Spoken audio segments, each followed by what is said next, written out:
Hey everybody, today we're doing the patch 14.7 preview. This will include the first and second part as well as the actual changes going into the patch. This is brought to you of course by Shin and still Box. Box is still there. He's always with us. He will always be with us. I just woke up, so if someone's about to go down to the comments and say, oh my god, you're so sleepy, are you okay? I literally just woke up. Because I woke up and I saw, oh my god, they posted the changes last night, because apparently they only do it at like 1 a.m. now, so here we are. As always, I want to remind everybody several points. One, these are not live. These will go live in a week. There will be some changes to them. About 90% of the list will be accurate. About 10% of the list will see some changes. In addition to that, as always, you guys can use me as a podcast, put me on second monitor, whatever. We'll just talk about these changes for as long as we need to talk about them, and then we will move on and stop talking about them once we're done. Okay, so just to keep everybody up to date with the meta right now, support is still blindingly overpowered. Lots of people have noticed that many times the support seems to actually be one of the more damaging characters in the game.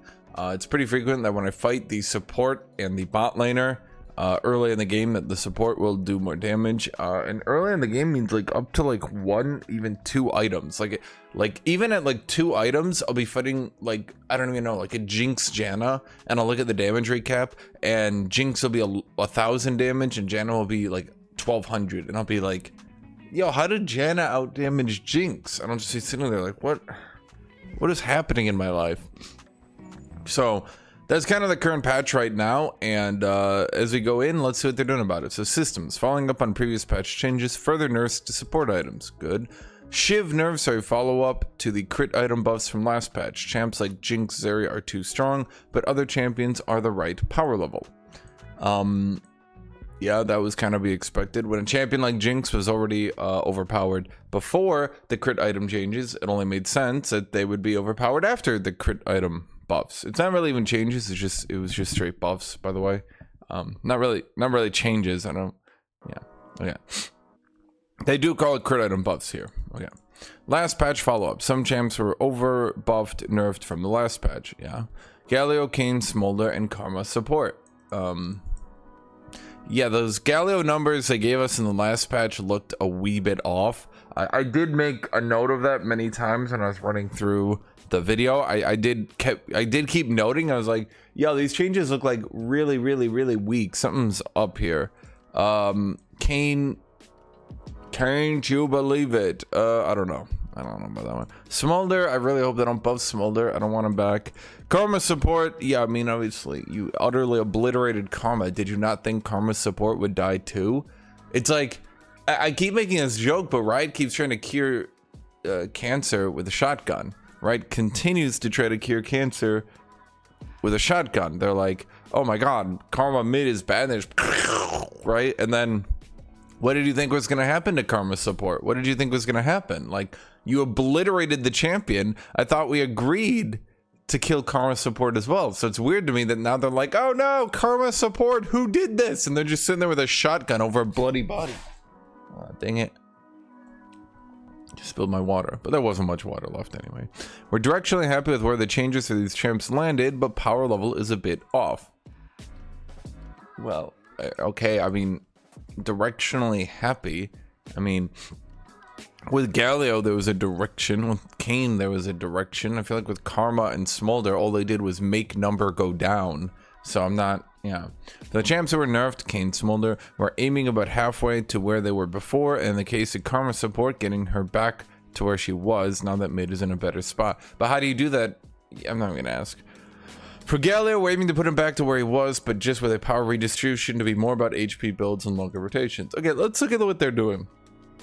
Karma, Kane, Smolder, and Gallo. Okay, so for Gallo, passive AP ratio is being increased a little bit. W base damage reduction is being pushed back to where it was, and E base damage is being pushed back to where it was. Okay, yeah, that seems about right. I didn't really understand what was happening, because like with the W damage reduction, when you looked at the numbers, the problem was that like There was absolutely no way with the numbers it was given it could have ever been a buff. There was no way. It had to be a nerf. So the numbers they did were insane. So it had, like, there was literally no way Gallo possibly got buffed from those changes. Let's put it that way. So it makes sense to bring the numbers back up. E-base damage going back up also helps. His passive AP ratio going almost back to where it was seems to help as well. I don't think that Riot, like the problem is they did let him use multiple passives in a rotation if he goes for a longer rotation, but they also nerfed his burst damage, and they also nerfed like his AP ratios weirdly all about. So I'm not really sure what's happening there. As for Karma, RE shield is getting buffed. And then the single target shield and movement speed %, then the W root duration is going up in the early ranks. Okay, so RE, when she mantras her shield, it's getting buffed, and her root duration is going up early game. That's not nearly going to be enough, but I mean, it is good. But I mean, they did destroy that champion, right? So I'm not really sure. And then for Smolder, armor up 2, Q crit ratio up a little bit, whatever. So building actual crit on Smolder will be better, and he'll be a little bit tankier in the early game. And then Kane, Q bonus AD ratio goes up. Why? You know, this is how power creep happens. Just so you guys understand, this is how power creep happens right here.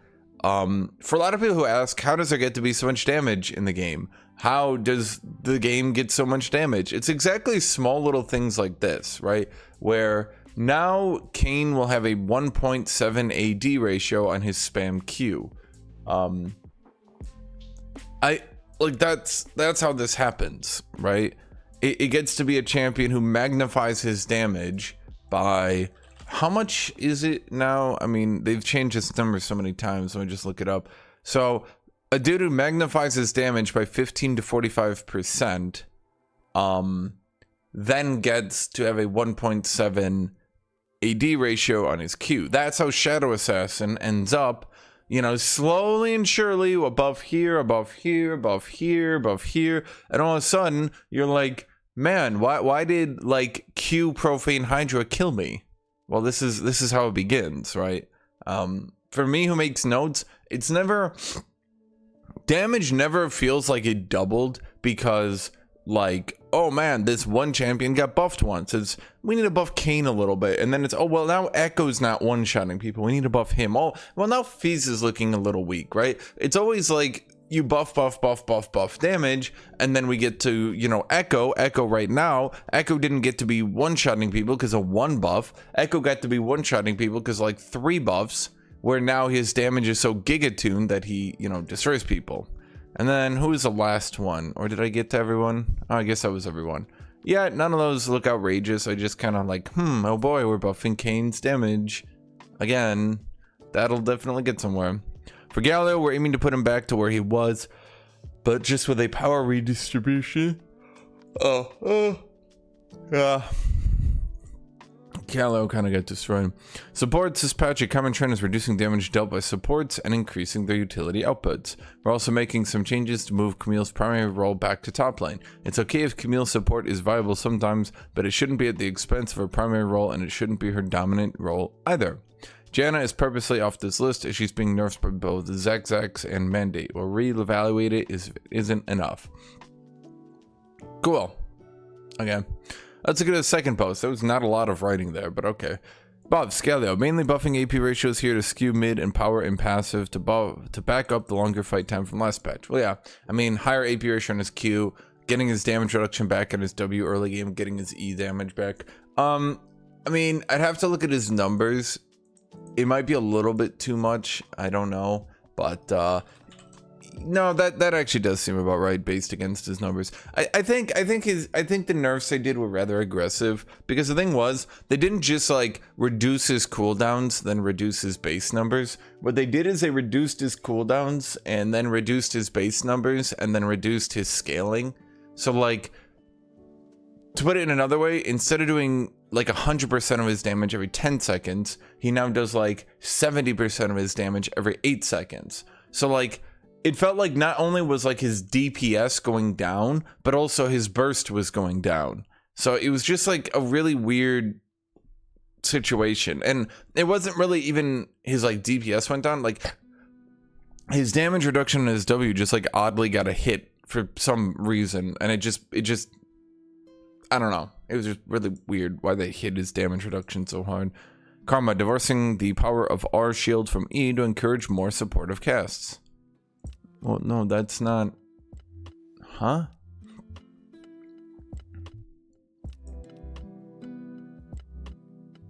Also increasing more of her utility outputs at W. Oh, I see what they're doing. Okay. I see what they're doing. So I think what they're doing is making it so that her RE, or I guess ER, no, but it's definitely RE. You don't cast E then R, you cast R then E.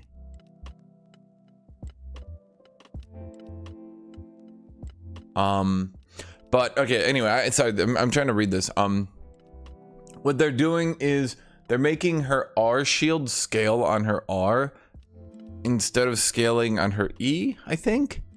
It's like super weird and written very weirdly, but they are saying divorcing the power of R shield from E. So I think what this will mean, I for any of those Karma players, okay, I think what they're trying to say here is that Karma's mantra shield will no longer scale on the rank of her shield, but just be good no matter what. Now, whether or not you think it's a good thing, I mean, I think that's probably a good thing. That does mean, you know, she will be able to max Q even in support, or in mid, or in top, and still be able to mantra shield and get some good effect out of it.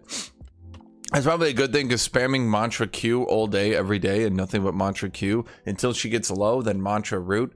Like, mantra shield is okay as an ability, but it's kind of like weirdly niche right now in that you almost never want to actually do it. Also increasing more of your utility outputs or W, which is to more support skewed. Yeah, I mean, they're just making her early game shield, sorry, her early game root more, which is not, it's like barely a thing. I mean, it's like, yeah, that'll help support more than mid. You're right. Just, I don't know, not really that big a deal. Lux, buffs to AP to skew her more towards mid. Her support is in a reasonable spot, and while this benefits both roles, support will be comp nerfed comparatively more by Zex's nerf. The net result is intended to be a net buff to mid. Well, yeah, because all you're doing is buffing her. How could it not be a net buff to mid if all you're doing is buffing her? Her passive AP ratio is going up, and her Q AP ratio is going up. But why do they even specify that? That'd be like me saying, we're gonna buff Mundo's R healing by 90%. We hope this is a net buff to top. Like, what does that mean? Of course it is. All you did was buff him. Of course it'll be a net buff. There's no nerf. What you mean here is this should be a direct buff to mid. The net result here, what you should say, the net result is a buff to mid and support being the same. The way they phrase that is just like irritating me. Okay, so all they're doing, they're buffing Lux's passive and they're buffing Lux's Q. So more damage from Lux, that's it, that's all she's got. Okay, Nasus. For one of the lowest Masteries Curve champions, he should be excelling in regular play, but he's not. But why should he be excelling? Maybe he should just be bad for once. Maybe, hear me out on this one, maybe Nasus should just have a patch or 2 or 5 or season, or just not be good anymore. Because I'm gonna be honest, I don't think low rank people enjoy Nasus being a good champion. I'm sure there's not that many Nasus mains left, and I'm sure those that are Nasus mains are willing to play a slightly weaker champion, and I'm sure that's good to not have Nasus like randomly always be showing up in like the top 20 picks at the low ranks with like a ludicrous win rate, because like he's just not fun. In fact, even now he's the 18th most picked champion, so what are they doing to buff him? Lifesteal from 11 to 21 to 11 to 12 to 24, and then Q base damage up by 10. But here's my question, is that fun? Is that fun? Okay, great, so Nasus will be back at like a 51% win rate. Great, he's not gonna be like breaking the game, but is it fun? Is this fun? Is this good? Is this enjoyable? Will this improve League of Legends? Will more people now play League of Legends because Nasus can Q spam and full heal on a minion wave easier and full heal by Q spamming people easier? Is this fun? Is this good for the game? Do you know what I'm trying to say here? Like is this good for League of Legends? Does this become a more enjoyable experience? It does not.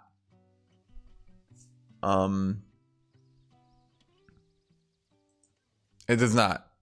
Okay. So I don't know why we push ludicrously unfun champions, but okay. Olaf. It's been a while since Olaf jungle has been viable. Increases to Q and W, which are more jungle skewed, and buffs to E when jungling. Okay, so what they're not saying here, because I've actually looked at these changes, Olaf top is getting nerfed rather hard, but Olaf jungle is getting buffed. How is Olaf top getting nerfed? Okay.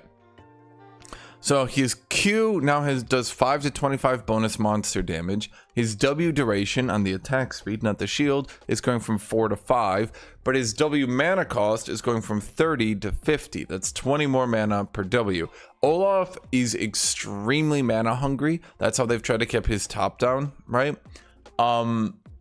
This very, very, very much does hurt his top lane because that's 20 more mana on his W, but that's not at all. Don't think I'm overreacting here, okay? His E cooldown refund is going from 1 second to 1 second and 2 seconds on monsters. Then his R mana cost is going from 0 to 100. Now this is significant. That puts 100 more mana required to use his combos, and then 20 more mana every time he presses W. That will add up rather quickly. That does mean Olaf will be way more mana hungry in top lane, and that will definitely hurt his top lane. While these buffs are usable for top lane still, it'll help him do things like clear a jungle camp easier, or clear out dragon, baron, the maggots easier, right? The problem is he can't really E-spam until later in the game because it'll just obliterate his health bar, right? Like you can't go down to Grubhub and then clear Grubhub and then walk back to top lane, because you can't do that if you lost 2/3 of your health bar going and losing 2/3 of your health bar. You can't do that, right? So definitely this is a nerf to Olaf top. I think it's actually like a pretty decent nerf to Olaf top. Not decent as in good, decent as in this really hurts Olaf top to try to make Olaf jungle better. I don't think Olaf jungle is going to come back. I mean, it might. I don't know. I mean, his Q getting a flat damage modifier definitely allows him to wave clear easier, or I guess jungle clear easier. His E also helps out because he heals way more in the jungle. So maybe this does bring back Olaf jungle. I don't know. At either rate, this will be a pretty big hit to Olaf top. And I think Olaf top will go from like, oh, that thing you can do to try to like counterpick an opposing comp, to like that thing you can literally never do unless you are getting an extraordinarily hard counterpick on a very specific champion like Mord or Urgot. Okay. Smolder, we've drained a lot of power out of the burn and execute, so these changes are aimed at making him a bit more stable in the early game. These changes are also biased towards making Navori a bit more competitive on second slot over his Shoshin.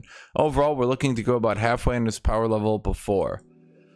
Okay, so the only problem I have here with what they just said is they specifically said we want to make... Oh gosh, sorry, I woke up. I literally woke up. I woke up, saw this, and got out of my bed and came over here and did this video. So, like, this is my morning, okay? I'm not a fast waker, but I realized you guys like this video and I wanted to get it out as soon as I could. Okay. So Smolder, his armor ratio went up, but it's not armor ratio, it's just armor flat. They did say here we're looking at aimed at making him a bit more stable in the early game. The problem is they specifically made him unstable in the early game because they gave him percent scaling true damage, whatever they called it. Percent health scaling true damage. That's a little bit illegal. And because of that, they wanted his early game to absolutely suck. Now they're saying, we don't want his early game to suck that much, which feels a little bit like, okay, you made his early game suck really, really hard, and now he's kind of unplayable because his early game sucks really hard, right? So like you got your goal. I just wonder, like, why did we do this thing? Why did we do this thing where we made Smolder really bad early game to make his late game stronger? And now we're going, oh wow, that kind of makes the champion suck to play against and with, and it makes him just bad, right? Like wow, shockingly, in a game that still takes place majority in the early game, if a game lasts for 30 minutes, let's remind you this, if a game lasts for 30 minutes, half that game is spent at 0 to 1 items, okay? So the vast majority of the game is spent in the early game. And when a champion sucks in the early game, that does mean that they kind of suck to play with. And that also means they kind of suck to play against, because instead of getting a fun laning phase or a fun experience of fighting against an opposing champion, all you can do is rush him down the entire lane. You can just rush him down and try to kill him the entire time because, well, I mean, that's all you can do, right? Yeah, I don't know, man. It's just he went from being like an unfun champion to being a giga unfun champion that is extraordinarily not fun for anyone to deal with. Okay. Yeah. Silus, pretty straightforward jungle buff. Not looking to make it a primary role, but it's a role people like to play, so we'd like to support it as such. That's weird and kind of doesn't make any sense. So Q is going from 40% damage to minions and monsters to 40% damage to minions, 70% damage to monsters. That's weird because, like, why? A big problem with Silus in pro play is that you would see, oh my god, they have an Alistar, let's pick Silus. Oh no, he got counterpicked mid. Okay, so then you pick him in the jungle. Right? That was a big problem with Silus in pro play, is that you could find the opposing team with like 2 ultimates or even 1 ultimate that was just like crazy to steal, and what you would do is you just pick Silus and then swap into, you would just swap him into whatever role he wasn't being obliterated on, right? And yeah, so I don't know why you're supporting something. You're not looking to make it a primary role, but you're trying to support it just because people have fun with it or something. But like the problem, the fundamental issue here is not everything that people like to play should be viable. And we've ran into many problems here, historically speaking, where the funny off meta build starts being way too strong, and the funny off meta build ends up having to be considered for the purposes of balancing the champion. Look no further than even dumb crap like Camille support. Suddenly, Camille support had to be balanced for because you I don't even know why. Like but you did it. You put up the Bloodsong item, which enabled champions like Camille support, Pantheon support, Pike support, and now, you know, great, we got Pike support didn't even need Bloodsong, right? Like he didn't even need that.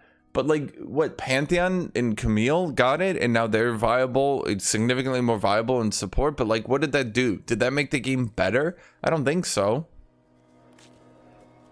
I don't know. I just get annoyed because like sometimes you gotta be the fun police. Sometimes you gotta be the fun police and just be like, no. Look, I know you enjoy Silus jungle, but like it kind of just really ruins pro play. And here's the problem: if Silus is overpowered in pro play, then he gets nerfed into the ground for solo queue. So if Silus can start multi-lane flexing in pro play, and I'm not saying he can, right? But in all these things, if like they make 4 changes and I'm like, ooh, I don't know, these changes are a bit weird, and if even 1 out of those 4 changes goes wrong, then the problem is you end up with a champion who gets entirely imbalanced and whose balance skew starts going crazy, who starts, you know, getting nerfed into the ground and blah blah blah. So like even if I'm right 1/4 of the time, then you know what I'm basically saying is I'm like doing a safety inspection, right? And I'm not saying that all 4 of these things are going to kill you. I'm saying one of these 4 things could kill you, and you should probably look out for them. You know, that's what I'm trying to say. I'm like the OSHA inspector checking things off. And look, I'm not saying that you know, using the ladder that way is going to kill you, but I'm saying, you know, maybe the ladder and the mask and the helmet, and maybe, you know, doing all these things wrong, maybe one of them will get you. Okay. Nerfs, FIORA, pretty straightforward nerf here. She's been strong and elite for a long time. It's a champion who's got a reasonable mastery curve. I know some people don't think so. It seems reasonable that she shouldn't be solidly so far above 50%. Where is this energy when Riven enters 52% every single goddamn season? Where is this energy? Where is this energy of, oh man, we think this champion is too skilled to be at 52% all the time? Where is that energy? Because I promise you, because Riven doesn't have like the best items right now. She's fallen to a measly, horrible, useless 51%, still higher than FIORA. So where is this energy? Where is this energy? In my opinion, where is this energy on FIORA? Where is this energy? Going to Riven, I mean, right? So, whatever. I don't know. At either rate, let's talk more about FIORA then and not focus on Riven. I just found this a hypocritical statement. As a company who you know will be buffing Riven in like the next 2 to 3 months, I want everyone to remember and come back to this statement, okay?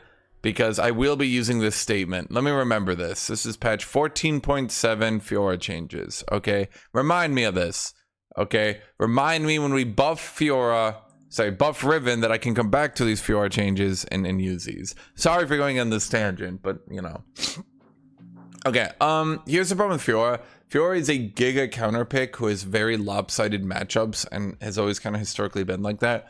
Like, either your champion kind of shits on FIORA and there's not much he can do about it, or your champion loses to FIORA and there's not much you can do about that. And the problem with a champion like that isn't the win rate for her mastery curve. Like, I don't care if good FIORAs destroy me, that's whatever, right? The problem I have is bad FIORAs can still do good enough very easily by just parrying into you and Q spamming you. Bad FIORAs can completely counter the champions that she counters.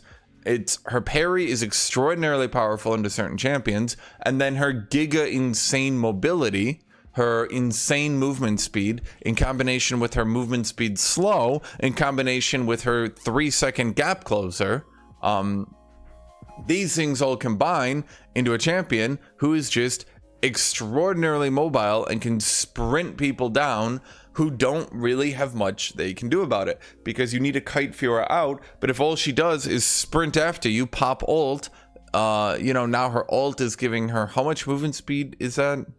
I need to look at this.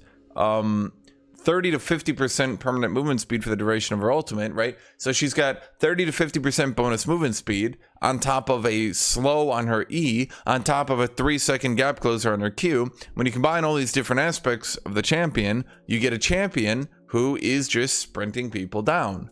And that is more so the problem, in my opinion, that she is a counter pick who has been allowed to be so overtuned that she's getting first picked and doing decently into her counters while utterly making some players miserable. And it's not just me. For a champion that we have supposedly called balanced or not an issue or blah blah blah, FIORA at the high ranks at Masters has been a high ban rate champion. I mean, look at this: 17.3, 17.3, 16, 19.1, 18. Like, she's been a consistently almost 20% ban rate champion basically for half a decade or longer now. Basically, 1 out of 5 of every player who goes top lane has to ban FIORA, or they get mashed by FIORA. And that's just not a fun experience that top laners who play certain champions basically just haven't had a ban in half a decade. Like, that's crazy when you actually think about that. It has been half a decade where FIORA has just eaten your band. So what are they doing? Base AD from 68 down to 65. That helps, but I'm gonna be honest, I feel like that more so makes her bad matchups worse and doesn't really do anything for her good matchups.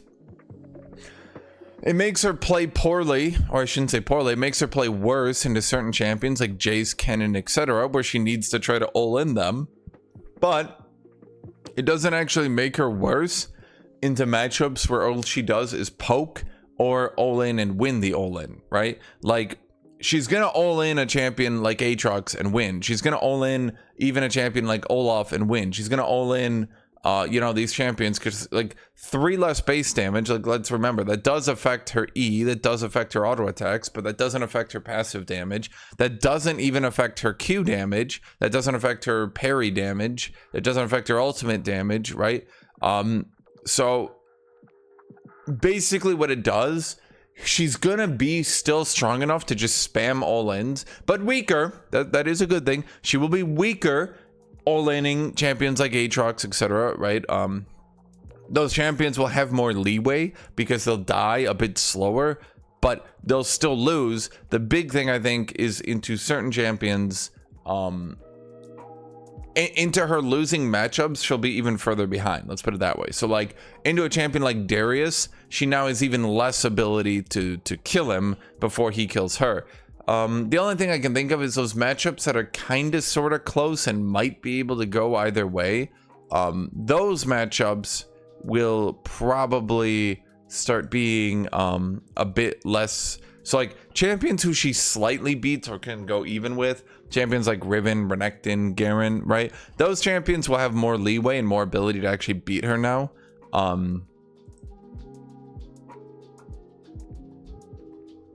Yeah.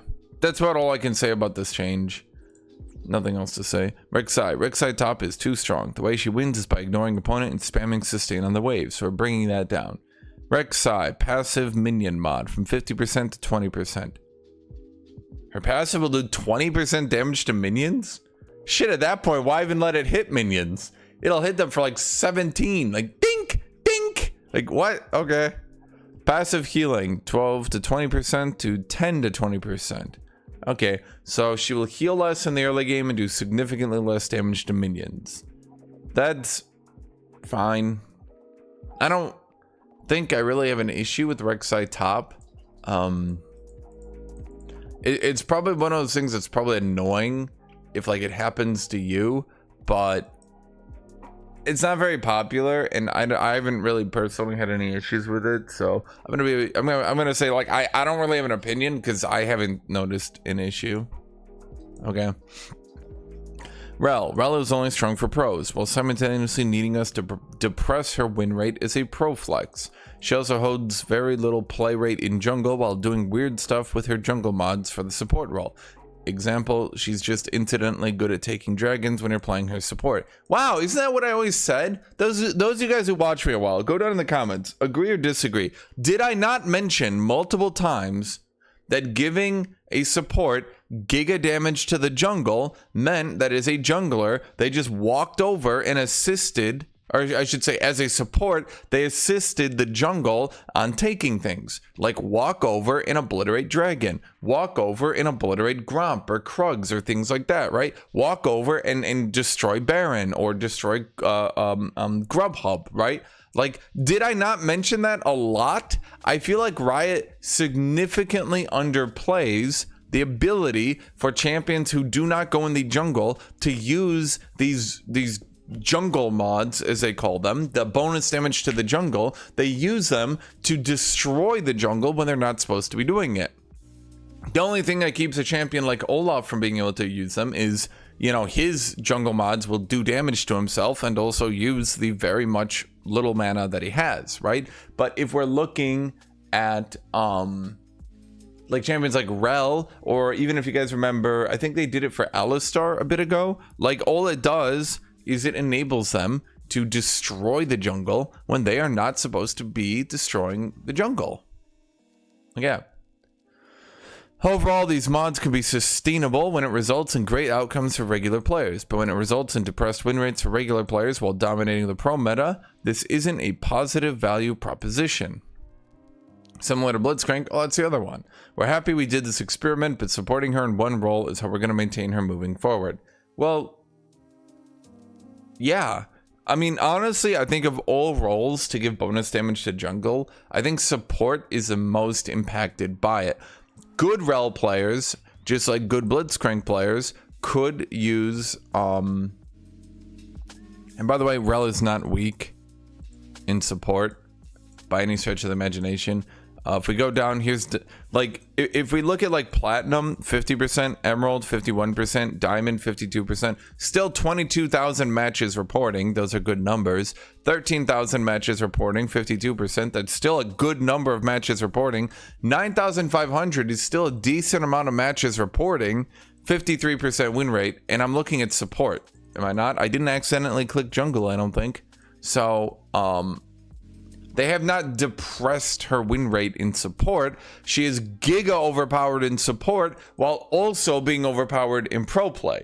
So I'm really hoping, is what I'm saying, I'm not going to go look at these changes. I'm really hoping I do not go look at these changes and they are compensation buffs for support, because she does not need compensation nerfs for support. The better you get at support, the better you get at rel, the more you can abuse those jungle mods, as they call them, to destroy the jungle while roaming from support. You can be playing rel, roam to the top lane fight, you know, win the grub hub fight, then destroy the grub hub really quickly with your team, then go back to bot lane, then destroy the dragon with your team. Like, the better at the game you get, the more you're capable of doing that. So I'm just saying, I'm really hoping, I'm not gonna go look at compensation buffs.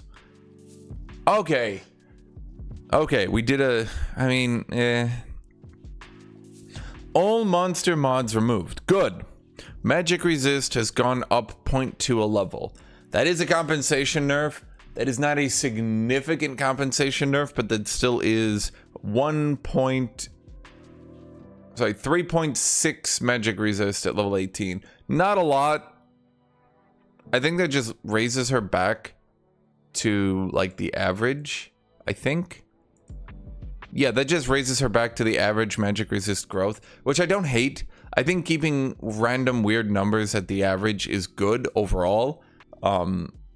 Not every situation, but I think overall keeping weird numbers like that on the average is good, or else it kind of leads to weird situations. Like, did you guys know that Trundle, despite, I mean, I don't know if this is still true, but Trundle, despite having really high base armor, had really low base armor at level 18, which meant that if you burst Trundle or hit him when he wasn't in his ult, if Trundle was doing full damage and got to level 18, a common counter strategy was you would try to burst him really hard before he ulted, back out if he ulted, go back in if he wasn't in ult, because like if he wasn't in ult, you would just basically one-shot him. He had like 80 carry level armor at level 18, right? And it was just one of those weird things that, like, if you knew it, you knew it, but it's not like obvious. No one thinks Trundle squishy, right? Like, no one thinks that. So I just think it's just good overall to keep weird numbers in check. Okay. Volibear, our results in pretty deterministically low gameplay outcomes when played from the jungle. Nerfing the cooldown here as a result. Am I having deja vu? Deja vu. I have been in this place before. His cooldown is higher than before. Wait, what? Why not just nerf the turret killing? Why not just reduce the cooldown so top Volibear doesn't die, and then just reduce, just please, Riot, I beg, just reduce the turret, or remove the turret turn off, and then just reduce the cooldown. Like, if you're gonna obliterate the ability into the ground, why not just make it no longer turn off turrets, man? Okay. Q crits for total AD instead of total ability damage. Okay, so I guess Volibear crits for less. Whoever was playing Volibear crit, you got him nerfed. I hope you're happy Raise your hand if that was you. Go down in the comments and apologize. Volley Bear crit main. You did this. Camille. Objective here is to move power from support Camille to top Camille. Buffing Q rank ups and reducing the power from Emax. Blood Song is also nerfed. Okay. I have an issue here with the Camille changes in that, oh my god, do you know what you're doing, Riot? So her Q move speed is going from 30 to 40% to 30 to 50%. That's a lot of movement speed, Riot. And I don't think you understand. Q cooldown 9 to 6 to 9 to 5. Her Q cooldown is going down and the movement speed is going up. Here's the problem. This is definitely going to result in Camille zooming around really fast in a really weird way that I'm not entirely sure is the best. Okay, so I'm just saying that I'm not sure. Camille players, but it gets better. Her W outer cone damage is going from 5 to 7 to 6 to 8. Remember, she does heal based on that damage. The outer cone, which is basically undodgeable. Unless you're me, then I can miss it every time.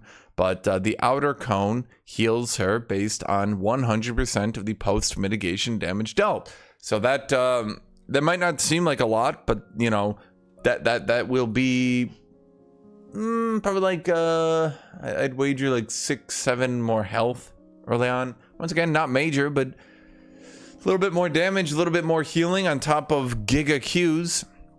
Her E damage is going down by 20 and Blood Song is being nerfed. Now Blood Song is being changed from 150% to 100%. So Blood Song is definitely getting nerfed pretty hard, which will hit Camille pretty hard. My only concern here is I do not think top Camille is so weak that this like is needed. Her Q cooldown is a major tuning point. Her Q cooldown having a longer cooldown by a good amount was one of her major tuning points. That her overall sustained damage was significantly lower than other champions because her Q is insanely strong. It's 2 cooldown, it's 2 auto attack resets, right? It's 2 attack resets and then a giga true damage ender, right? So the ability to store a Q2 back into a Q1 back into a Q2 is now much quicker and easier. And even if all you're doing is sprinting up to an enemy to stat check them, now you have way more movement speed on a lower cooldown. This also means that remember, Camille can store her Q for how long? How long is it? 3 seconds? 3.5 seconds. So even with the minimum amount of ability haste, we're talking there's going to be like a even if all you have is a Trinity and cooldown boots, Camille will have literally no downtime on her Q, meaning in other words you'll have no space at which you can kite her out. If you kite out her Q2, she goes back into a Q1 instantly.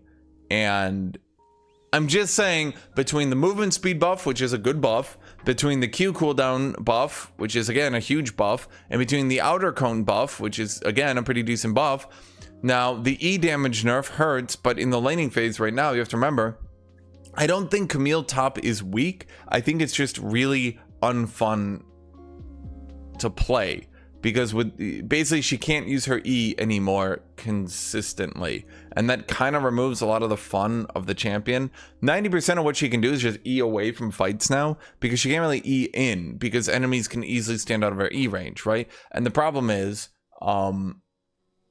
they're doing a nerf that won't affect her that much in return for really significantly buffing her kit. And again, I think Camille is unpopular because it's just not that fun to play a champion like her anymore. She's basically kind of like boring Volley Bear. Like, I don't even know a better way to put it. She's like, what if Volley Bear was just really boring? I don't know a better way to put it, okay? And yeah. So I'm very worried that everyone's permaban is going to swap to Camille because these look like These look like changes that on their face, none of them are that big, but you need to remember that her Q tuning is a major component of the champion. Her Q tuning is like that's a big deal. Okay, it would be like tuning Aatrox's damage. Sure, going from 100% AD to 90% AD doesn't feel that amazing, but it did drop his win rate from giga broken to, still good, but not like, oh my god, he is literally destroying the game's balance. You know what I mean? Okay. Who else we got here? Nami, Sona, and support items. Changes here to move more power into supportive outputs and less into click on your damage. Some of the damage creep here is coming from support items, so we're reducing these as well. Reducing these as well as supports that are doing a bunch more damage than you expect them to. We're chipping away at these slowly over time. Wait, so how come Nami and Sona get adjusted, but Janna doesn't? Could there be a reason for that? I'm wondering.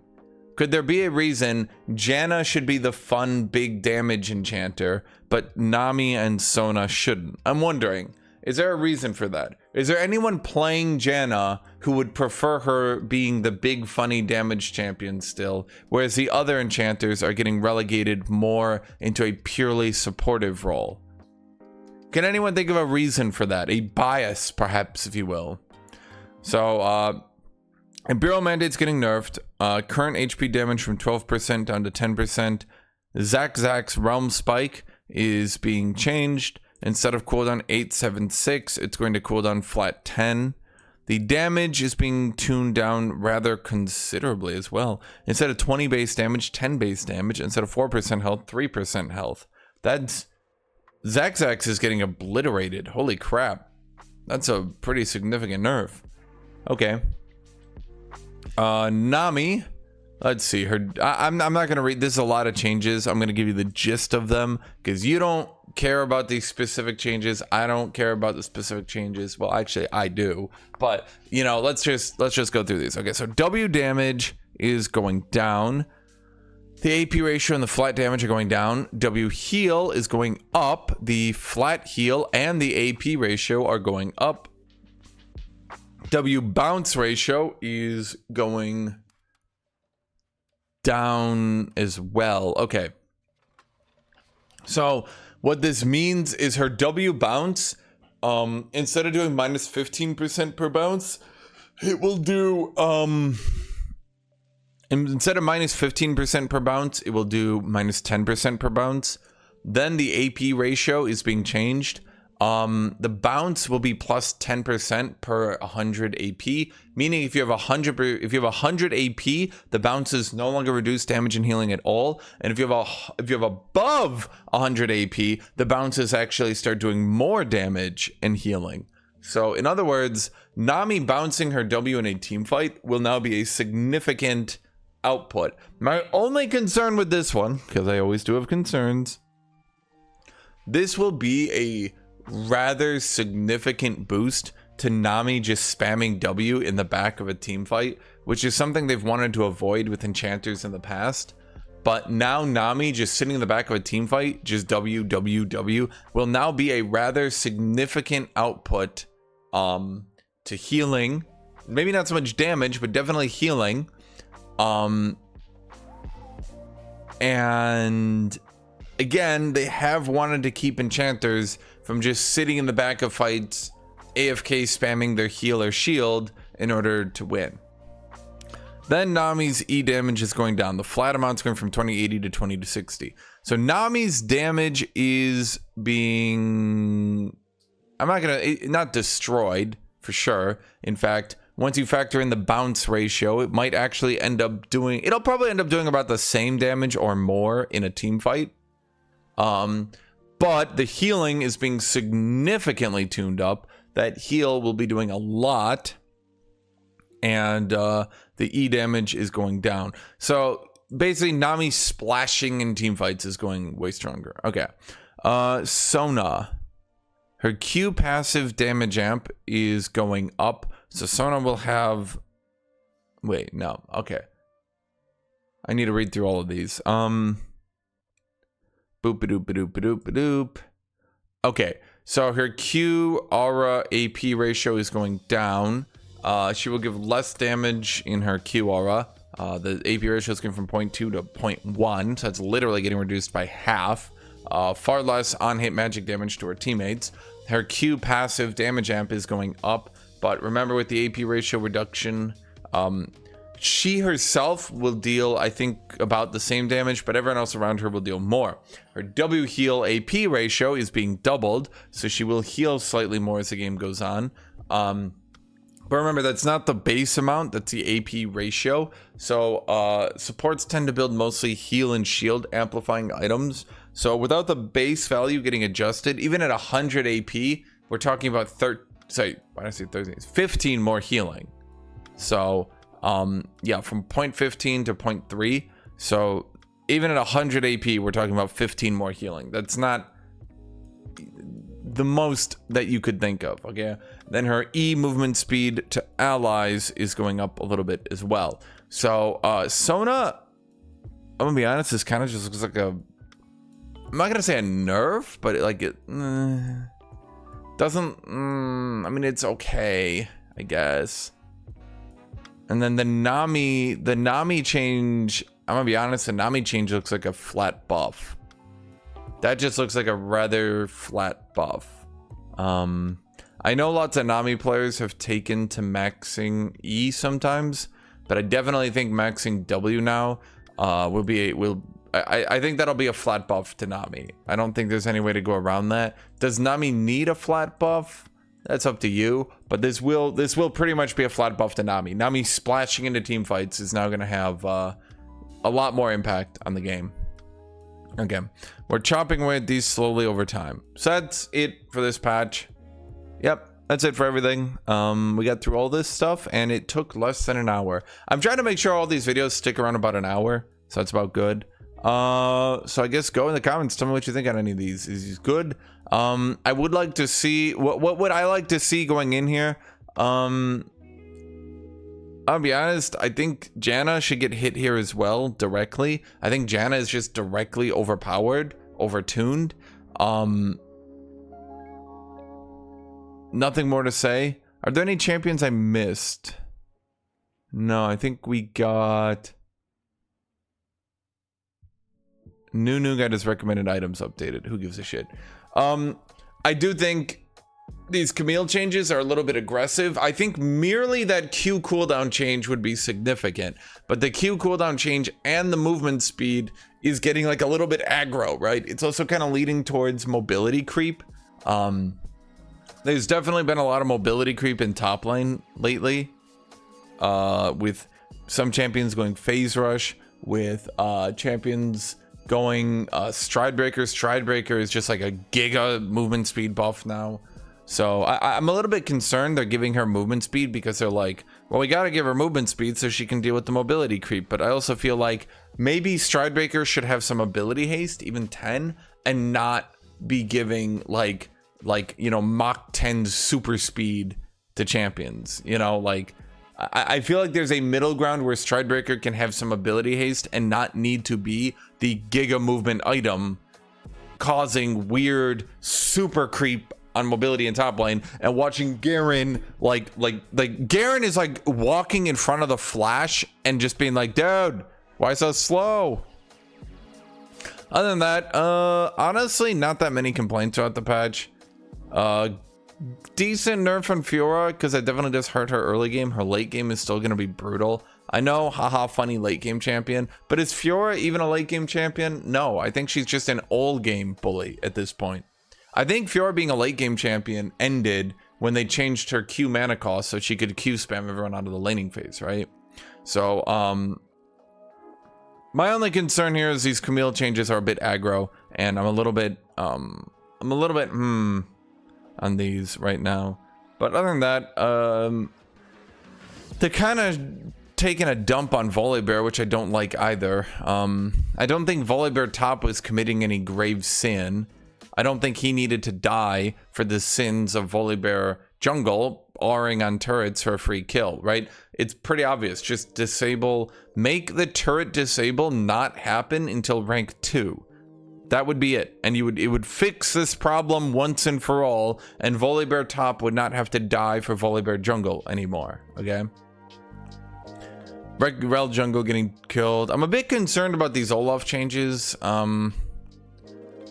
I mean, I think he'll survive, and I definitely think that with his ultimate change, like, if I'm not gonna be biased, like, if having played Olaf, being a player who plays Olaf, I'm gonna try to not be biased here for a second, and I will say that it's probably a good thing that a champion who hard counters Mord and hard counters Urgot, it's probably a good thing that that champion is not so strong, but also, I don't think it's a great thing that Olaf does completely hard counter Olaf, or say hard counter Mord and Urgot, right? Like, I do think that at a certain point, maybe Mord's ultimate could be changed to ignore CC immunity. I know that's like its only counterplay, but like once you factor in Olaf, it's just like it sucks to ever try to play Mord in top lane, because if your opponent knows how to play Olaf, you just go, I did. Sorry everyone, I'm a useless champion now. My bad. So yeah, it's a little bit difficult to say. Basically Olaf being viable top lane means Mord is not viable top lane as anything other than a counter pick.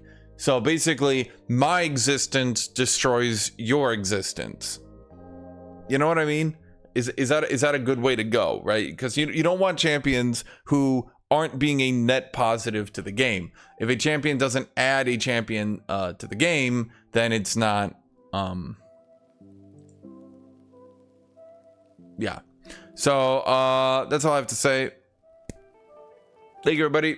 Have a great rest of your day. Leave a comment on your thoughts, and as always, I try to say it once per video now. As always, subscribe to my Patreon if you like videos like this and you want this sort of content to continue. If you enjoy this, make sure to give a coin dear Hashinshin. Bye-bye.